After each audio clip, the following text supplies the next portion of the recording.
Hi friends, it's Mrs. Gantzer again here at my sparkly school in my house.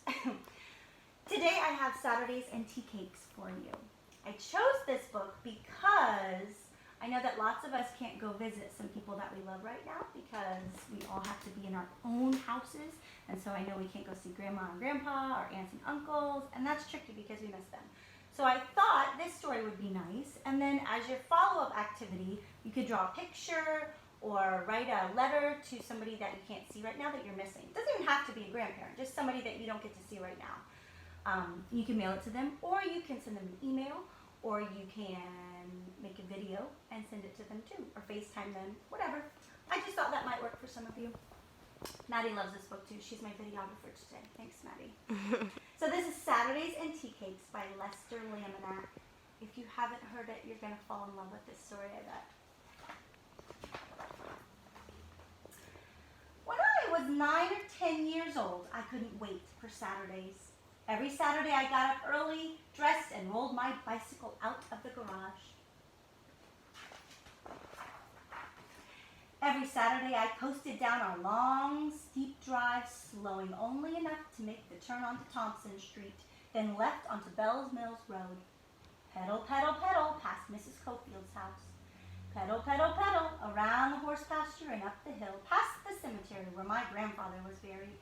Pedal, pedal, pedal, past Mrs. Grace Owens' house and on up to Chandler's Phillips 66. Every Saturday, I coasted over the black hose by the gas pumps just to make the bell ring. Then I dropped my kickstand and checked the air in my tires. I stopped at Chandler's for another reason too. That's where I crossed the highway that ran right through the center of our town. My mother always said, "You stop and you look both ways when you get to Chandler's. I don't care if the light is green. I'll hear about it if you don't." And I knew she would too. In our little town, everyone knew everybody and told everything to anyone who would listen. So I always looked both ways. Smart advice from Lester. Pedal, pedal, pedal across Ross Street, then left for a slow coast down behind the bank of Heflin, where I turned right onto Bedwell and whoosh, I zoomed downhill as fast as I dared. Pedal, pedal, pedal, up the next hill and left onto Almond Street. It was a long stretch to Mr. White's. I always stopped there to catch my breath in the shade of the old oak tree. One more small hill, pedal, pedal, pedal, and then a right onto Gaither Street. Now I could see my grandmother's drive. 1, 2, 3, 4 driveways and one last turn to the left. This was where my tires gave up their humming on pavement and began the crunching of gravel. Just before reaching Mama's back porch, I slammed on my brakes, sending a shower of tiny pebbles into her flowers. Every Saturday, Mama was there sitting in her old metal glider, crick, crack, crick, crack, sipping a cup of Red Diamond coffee and waiting. She was waiting for me. No one else, just me.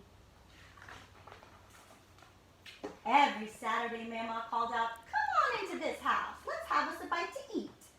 In Mama's big kitchen, sunlight poured through the windows like a waterfall and spilled over the countertops, pooling up on the checkerboard floor.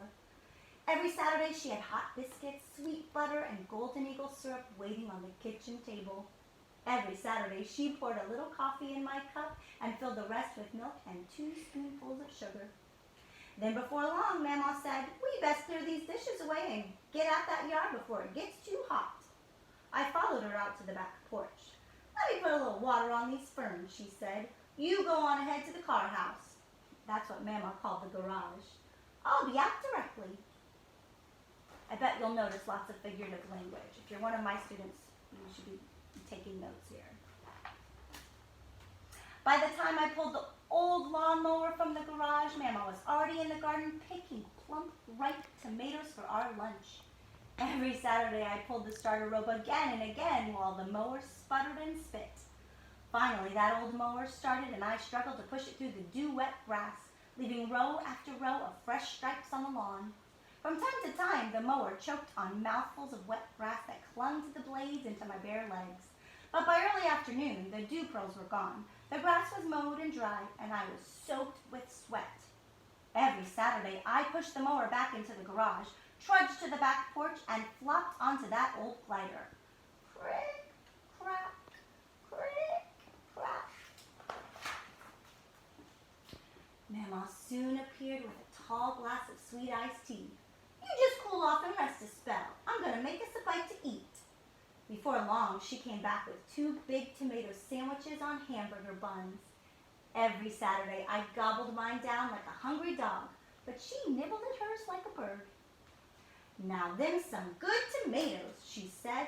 I know how you like a good tomato sandwich. Don't they taste a whole heap better when you've just picked them? We sat there a while listening to the calls of blue jays and the rhythm of that old glider. Then Mama looked at me sort of sideways and said, I reckon I know a boy who'd like something sweet to eat. And I grinned. Yes, ma'am, I reckon you do.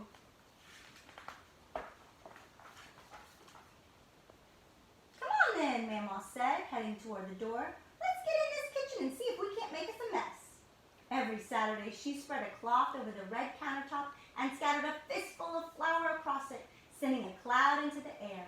Then she set out a big bowl. Mama dipped the china teacup into the canister of flour, scooped out a cupful, and skimmed over the top with her finger. Then she dumped the flour into the bowl and added sugar from her black cookie jar. She let the mixture drift through her hands like I sifted sand at the beach. When it felt right, Mama said, Look in the Frigidaire.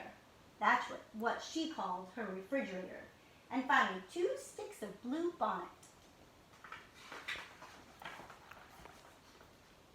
I pulled open the refrigerator and got out the margarine. I unwrapped the sticks and dropped them into the bowl. I mixed and mashed and mixed and mashed until the ingredients disappeared into a paste. It was smooth and pale yellow and smelled like fresh cotton candy at the fair. Mama pinched off a little to taste. I expect we need a bit more sugar in this. She sprinkled sugar until the dough tasted just the way she thought it ought to. Now get me 3 eggs, she said. I tapped the first egg too hard, making it splatter onto the counter and down the outside of the bowl. I reckon we can call that half an egg, Mama said. Here, let me show you how to do it. Just tap them easy like and pull the shell apart over the bowl like this. Now you do the next one.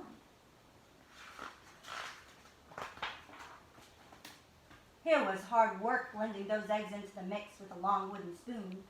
Mama pinched another taste. My goodness, buddy, we didn't put no vanilla in here. Reach up in that cabinet and get me down a bottle of vanilla flavor. When the dough tasted just right, Mama rolled it out on the flour-dusted cloth. Then I cut out the tea cakes with the rim of an old tin can. We carefully lifted the circles onto a cookie sheet and put them in the oven to bake. 375 degrees for 15 minutes. I love cats. Those 15 minutes seem to last forever. Are they ready, Mama? Not yet, buddy. Are they ready now, Mama? Not yet, buddy. Let's give them a little bit longer. Are they ready yet, Mama? I reckon they might be. She opened the oven door, and the kitchen filled with a smell sweeter than summer gardenias, the smell of tea cakes. Every Saturday, I reach for one still steaming on the baking sheet. You better wait, buddy. They're going to be mighty hot just yet. It's so hard to wait when something is really yummy like that. We waited until the tea cakes were cool enough to lift from the baking sheet. Then we set them off on a plate. Every Saturday, I ate one and then another, and I looked at Mama. Is that all you want, buddy? You be sure you eat all you want. We made them tea cakes just for you. When I had eaten all I could, she set a few off on a saucer for herself and put the rest on a big sheet of aluminum foil. She folded the edges into a little handle at the top. Now you put these out there in your bicycle basket so you won't forget them.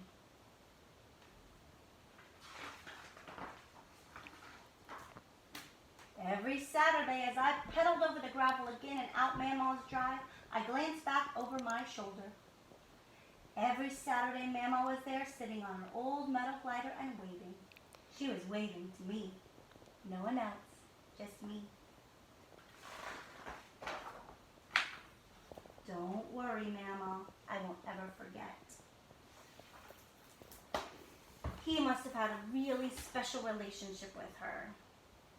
So, if you have somebody special that you're missing really bad, I would say take this opportunity to send them a letter, make them a card, draw them a picture, and make sure that they know that you are missing them and thinking about them, and that you hope to see them soon. Hope you guys are having a good day. Be good. Choose kind.